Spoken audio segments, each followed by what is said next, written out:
A few things that have come up over the course of a couple of days, some information that you all may or may not be aware of. The first is Autism Speaks, which sometimes has a bad name among self-advocates. They've had a change. Their founders are not really involved with Autism Speaks anymore. They've got a new mission. They have a new vision. They have a new level of engagement and involvement. And for those in the Chicago area especially, although the person there is hoping to expand it throughout Illinois, Autism Speaks is willing to conduct at your location, if you're willing to provide the location, a community awareness event where they will talk about free resources that are available and all the various things that can be done. They have a huge library of resources available on their website, all free for download. And the person is Colleen Shen, and we'll be sending out information to everybody here about that later, so you know that's available. I will say one of the concerns of the past about Autism Speaks, one of the slides mentioned nothing about us without us. They do actually now have 2 people with autism on their board of directors, which is a huge step for them, historically. There was also a mention, and I think it was Carrie, but I'm not sure, about the assistive technology programs in the States. In Illinois, that is IATP, the Illinois Assistive Technology Program. It's based here in Springfield, but they travel all over the state to provide information and assistance. Their website is iltech.org. And you can send them an email at IATP, for Illinois Assistive Technology Program, at iltech.org. They have a variety of things from assistive communication devices to devices that help people with physical disabilities, people after strokes. Virtually everything is available to see in their office and available to borrow for a period of time to see if it's something that's appropriate for your needs. I also want to mention that throughout the course of these 2 days, and I would have to count to be positive, but I believe we've had 16 different people who self-disclosed with autism up here on the stage making presentations.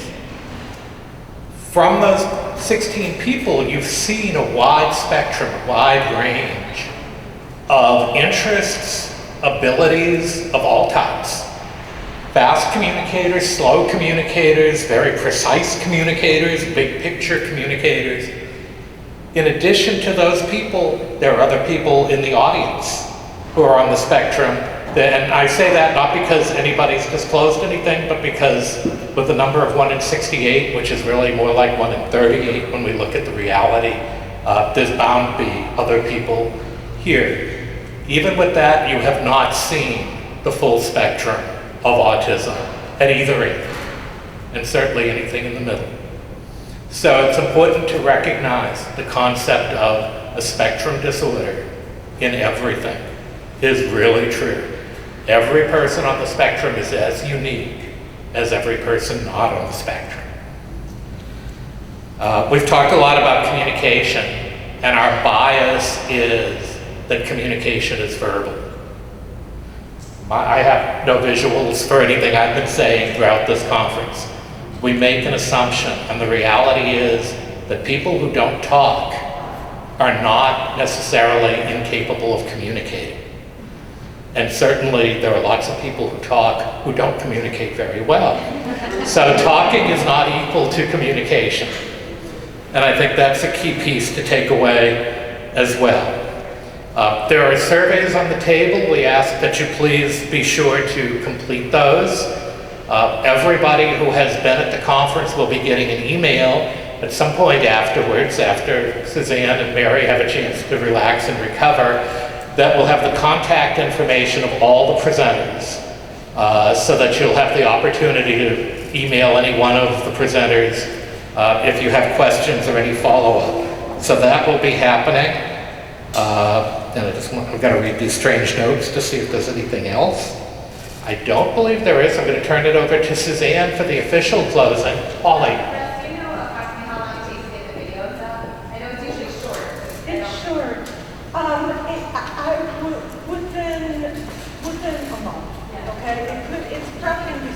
that, but I don't want to make any, is that okay, Joe? He's like, A week to a week? I'm hearing a week. I don't like to, you know, to say that it's going to be too soon and then it does, but it'll be soon, I promise. Okay, so I just want to thank you. I think this has been, for me, an incredible experience to have all you here, and I want to hear your comments, so I want to hear your suggestions. If you, I think it's really important that you communicate to each other, to other libraries, and also to us, how important it is to continue this dialogue, to continue these forums, training, in whatever context. It's, you know, sometimes people are really busy with their own jobs and their own priorities, and it's important, very important to get the word out that this is really crucial, because by making inclusive libraries, we do our part to really make this a better world, I think.